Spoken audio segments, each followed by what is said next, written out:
कहा जाता है कि इस प्रतिमा को अधिक देर तक नहीं देखना चाहिए, नहीं तो इसके अतिरिक्त ये 51 शक्तिपीठों और 18 महाशक्तिपीठों में से भी एक है। भगवान विष्णु के अनुरोध पर भगवान रुद्र ने बकरे का सर जोड़कर दक्ष को पुनर्जीवित किया। जब माता ने उन्हें उनके इस कृत्य पर धिक्कारा, इसके बाद महादेव ने भैरवों की उत्पत्ति की और सबको शक्तिपीठों की सुरक्षा के लिए तैनात कर दिया। किंतु मैसूर के मूल निवासी इस मान्यता को मानते हैं और इस मूर्ति की आंखों में ज़्यादा देर तक नहीं देखते। नमस्कार मित्रों, मैं नीलाभ एक बार फिर से धर्म संसार पर आप सभी का स्वागत करता हूँ। जब आप कर्नाटक के राजसी नगर मैसूर पहुँचते हैं तो मैसूर पैलेस के साथ साथ जो स्थान आपको सबसे अधिक आकर्षित करता है वो है 1000 मीटर ऊपर चामुंडा पहाड़ी पर स्थित माँ चामुंडेश्वरी का मंदिर। मैसूर शहर से लगभग 13 किलोमीटर दूर यह मंदिर समुद्र तल से करीब 1065 मीटर की ऊंचाई पर है और इतनी ऊंचाई पर मंदिर का निर्माण कर देना ही अपने आप में एक आश्चर्य है। यह मंदिर वास्तुकला का एक अद्वितीय उदाहरण तो है ही, साथ ही साथ इसका पौराणिक महत्व भी बहुत अधिक है। मूल रूप से यह मंदिर माँ दुर्गा के एक रूप माँ चामुंडा को समर्पित है और उन्हीं पर इस मंदिर का नाम भी पड़ा है। इसके अतिरिक्त ये 51 शक्तिपीठों और 18 महाशक्तिपीठों में से भी एक है। यहाँ माँ सती के केश गिरे थे और अन्य शक्तिपीठों की तरह ही भैरव इसकी सदैव रक्षा करते हैं। आज के वर्तमान मंदिर के मूल भाग का निर्माण 12वीं सदी में होयसल राजवंश के एक शासक महाराज विष्णुवर्धन द्वारा करवाया गया था। वर्तमान मंदिर का निर्माण 16वीं शताब्दी में विजयनगर शासकों द्वारा करवाया गया और 19वीं सदी में मैसूर के राजा द्वारा इसकी मरम्मत कराई गई। 7 मंजिले इस मंदिर की कुल ऊंचाई करीब 40 मीटर है, जो द्रविड़ वास्तुकला का उत्कृष्ट उदाहरण है। जिस स्थान पर यह मंदिर बना है उसे प्राचीन काल में क्रौंचपुरी के नाम से भी जाना जाता था और आज भी दक्षिण भारत में इस शक्तिपीठ को क्रौंचपीठ के नाम से जाना जाता है। कहा जाता है कि यह मंदिर 1000 साल से भी अधिक पुराना है और कभी यह मैसूर के राजवंश का कुल मंदिर हुआ करता था, जहाँ प्रतिवर्ष मैसूर के राजा द्वारा कुल देवी की पूजा करवाई जाती थी।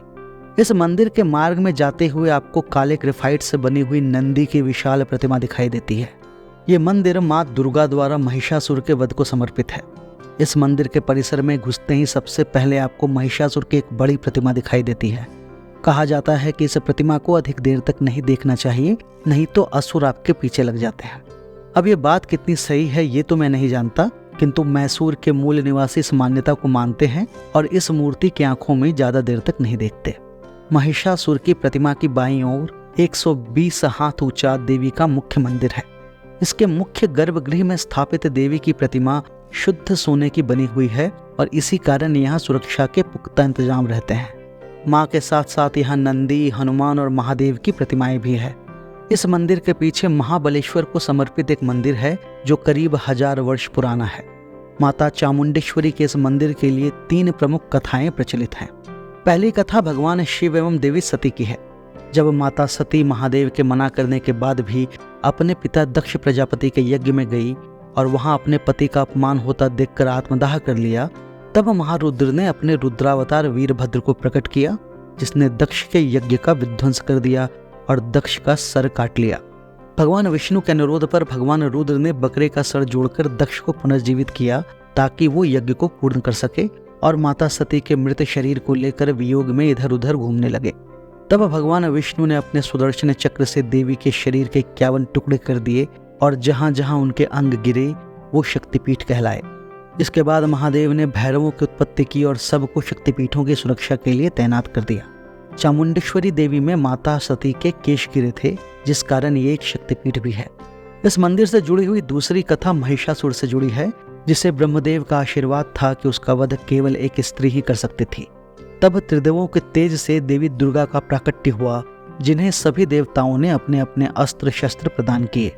फिर उस सर्वशक्तिशाली देवी ने 9 दिनों तक उस राक्षस से युद्ध करने के बाद 10वें दिन उसका वध कर दिया। यहाँ के मूल निवासियों की ऐसी मान्यता है कि महिषासुर का वध इसी स्थान पर हुआ था। तीसरी कथा के अनुसार महिषासुर की मृत्यु के पश्चात 2 दैत्यों शुंभ और निशुंभ ने देवी दुर्गा के रूप पर मुग्ध होकर उनसे विवाह की याचना की।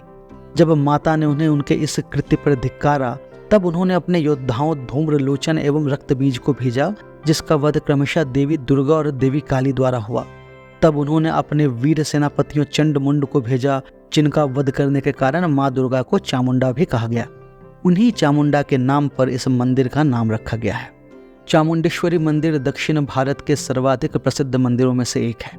मैसूर वैसे भी दशहरा के लिए प्रसिद्ध है। यहाँ पर धूमधाम से दशहरे का पर्व मनाया जाता है और उस दिन चामुंडेश्वरी मंदिर की छटा देखते ही बनती है। तो यदि कभी आप मैसूर गए तो इस मंदिर के दर्शन अवश्य करें। यदि आपको ये वीडियो अच्छा लगा हो तो इसे लाइक करें, शेयर करें और हमारे चैनल को सब्सक्राइब करें। जय मां दुर्गा।